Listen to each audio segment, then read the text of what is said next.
One thing you will quickly notice if you study naval history is the tradition of old and outdated ships being converted to use as training ships.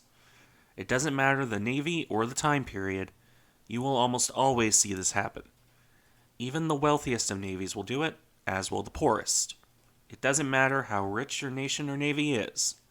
If you have a ship that is still perfectly functional, but no longer fit for combat service, it is likely cheaper to use that ship for training than to build a dedicated ship for the task.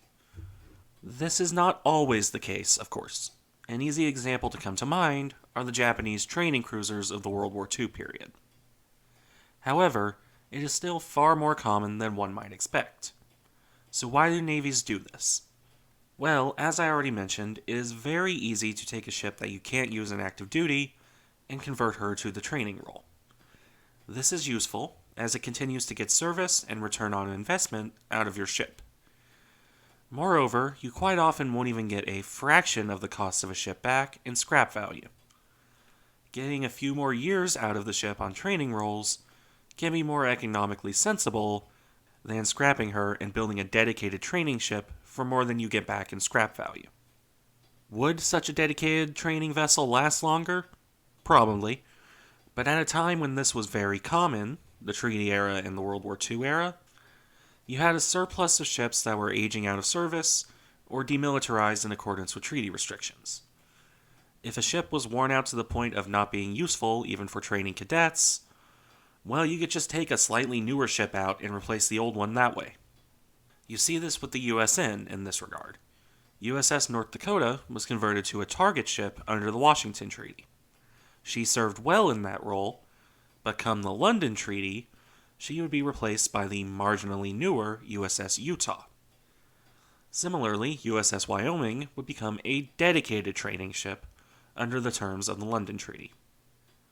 She served in that role until the immediate aftermath of World War II, at which point she would in turn be replaced by the USS Mississippi in both that role and her experimental test role. Mississippi is an interesting case in this regard, in that she would be a ship of the 1910s that lasted into the 1950s, right up to being used to test surface-to-air missiles. On a similar note, treaty restrictions are also responsible for the German Navy keeping pre-dreadnoughts around long after every other major navy had replaced them.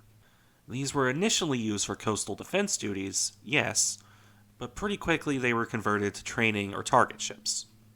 In this, the vessels were certainly still useful. They were relatively large and stable ships that could only manage a stately 18 or so knots.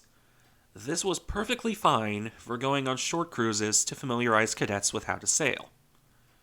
Furthermore, while their big guns were thoroughly obsolete, they still provided valuable experience in how to handle said guns. Two of them would endure in this role all the way through to the end of World War II. And one of the others, the former SMS Hessen, would even be given to the Soviet Union as a war prize, where she would endure as a target ship right up until 1960. Similarly, the Soviets would also use the former Italian dreadnought Giulio Cesare for much the same role, at least until they managed to sail her into an old mine. That's just Russian Navy things there, I suppose.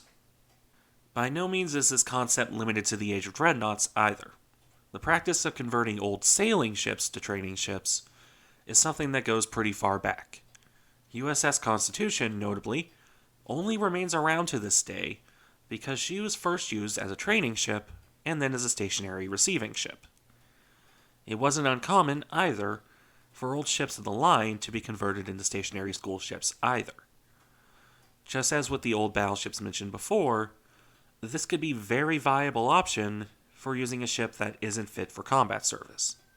The British would extend this idea through to the aftermath of World War I. HMS Caroline, the last survivor of Jutland, would serve as a stationary training ship right up until 2011. In this, she would have a superstructure rather resembling a house built over her stern. There are pictures of Caroline as a museum ship like that, just as there are pictures of USS Constitution with such a superstructure built atop her. For all of this, though, how effective were these ships? Well, effective enough. While it isn't as necessary these days, you need only look at USS Wyoming to see how useful having an old ship serve in a training role could be. She would, in her guise as a gunnery training ship, train something like 35,000 anti-aircraft gunners.